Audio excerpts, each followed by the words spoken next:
오늘은 열상처치법과 관리법에 대해서 질문드리겠습니다. 열상이 생겼을 때 바로 봉합하지 않으면 어떻게 되나요? 많은 분들이 바로 봉합하면 좋다고 생각해요. 그럴 수 있어요. 그런데, 일부러 천천히 봉합할 때가 있어요. 사실 이거는 일반적인 상황에서는 아니에요. 예를 들어서 항생제나 처치가 불가능한 어떤 상황. 우리가 만약 조선시대에 들어갔다거나 또는 전쟁 중이라거나 그래서 어쩔 수 없이 항생제 같은 게 없었다. 소독이 안 된다. 그러면 바로 꼬매버리면 이 상처에 있는 균들이 어떻게 해결책이 없어요. 그럴 때에는 이걸 바로 이 균들을 깨끗하게 씻어주는 시간을 가진 뒤에 꼬매기도 했어요. 현대에서는 거의 쓰는 방법은 아니에요. 그런데 염증이 있을 때 쓰긴 하지만 이런 이론을 생각해 보더라도 바로 당장 꼬매야 되는 건 아니에요. 일반적으로 한 24시간이나 48시간 안에 꼬매면 제가 생각해서는 그렇게 큰 차이는 없어요. 물론 흉터가 잘 나으려면 몇 가지 조건들이 있어요. 사실은 흉터가 좀 웃긴 말이긴 하지만 꼬매기 좋게 찢어져 있으면 사실은 좋고요. 그 다음에 으깨져 있는 것보다 약간 날카로운 곳에 스쳐 있는 거가 좀 꼬매기 좋고요. 그 다음에 균이 없으면 좋고요. 환자분의 건강이 좋으면 또 잘 낫고요. 그래서 또 꼬매는 분의 스킬이 좋으면 좀 더 잘 나을 수 있겠죠. 성형외과에서 한다고 무조건 잘 낫고 그런 게 아니라 실제로는 이런 게 있어요. 성형외과에서는 이 속에 속실이라고 그래서 녹는 실로 한 번을 더 꼬매요. 이게 실제로는 결과를 좋게 하는 건데 이걸 한다 안 한다를 떠나서 이걸 잘하는 게 꽤나 오랜 시간의 경험을 필요로 해요. 그리고 이걸 일반 의사들이 보통 해보지 않는 일이기 때문에 성형외과 전문의들이 조금 잘 꼬맨다고 생각을 하는 것 같아요. 실제로는 몇 년의 시간이 필요합니다. 저걸 잘하려면. 그래서 속실을 잘 꼬매고 난 뒤에 겉실, 피부 쪽을 꼬매는 실을 다시 꼬매게 되는 거거든요. 그래서 이런 과정을 생각한다면 물론 굉장히 잘 꼬매는 사람에게 굉장히 빨리 꼬매면 좋겠지만 그런 상황이 아닐 때에는 여유 있게 기다리는 것도 그렇게 나쁜 방법은 아니라는 거죠. 또 하나의 팁을 드린다면 어린이 있잖아요. 말을 들을 수 없는 어린이의 경우에는 개인 병원에서는 잘 봉합하기 어려워요.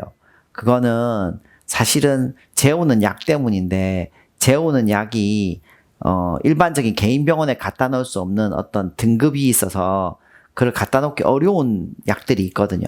그런 약들로 재우기 때문에 개인 병원에서 그 환자들을 안 받아주려고 하는 거예요. 물론 재우지 않고 부분으로 그냥 생으로 꼬맬 수는 있어요. 근데 그렇게까지 하는 게 과연 자녀에게 좋지 않은 일이라고 생각하기 때문에 굉장히 어린이가 찢어졌다고 생각하면 대학병원으로 가십시오라고 하는 경우가 많다는 거 알아주셨으면 좋을 것 같아요. 열상이란 정확히 무엇인가요? 열상이라는 거는 열이 찢어졌다는 뜻이에요. 상은 상처라는 거죠. 어떤 상처가 피부가 찢어졌다는 뜻이고 그걸 이렇게 꼬매주는 수술을 말하는 겁니다.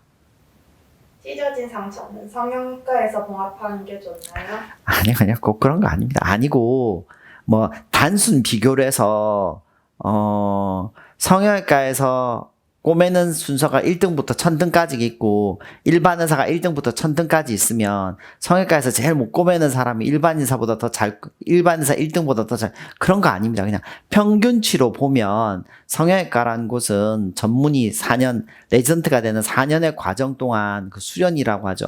그 전공의 과정 동안에 한 4년을 그 일만을 하기 때문에 아무래도 훨씬 더 가장 많은 경험이 있을 수 있다는 거죠. 봉합흉터 관리법이 있나요?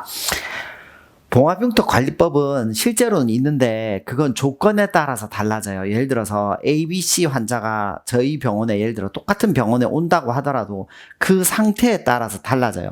A 환자에게는 괜찮으니까 그냥 연고만 바르세요. 그럴 수도 있고 B 환자일 때는 저희 병원 같으면 흉터 레이저 저희는 없으니까 저 병원 가서 레이저 한번 해보세요. 그럴 수도 있고, 어떤 환자는 이 상처는 너무 안 좋으니까 1년쯤 있다가 흉터 줄이는 수술 한번 해볼까요? 라고 얘기할 수도 있어요. 그거는 조건별로 너무 달라지게 되고, 일반적으로는 스테리 스트립이라고 하는 테이프가 있어요. 이렇게 꼬매 놓으면, 물론 그것도 3M에서 나오는 거긴 한데, 이렇게 붙여주는 테이프가 있어요.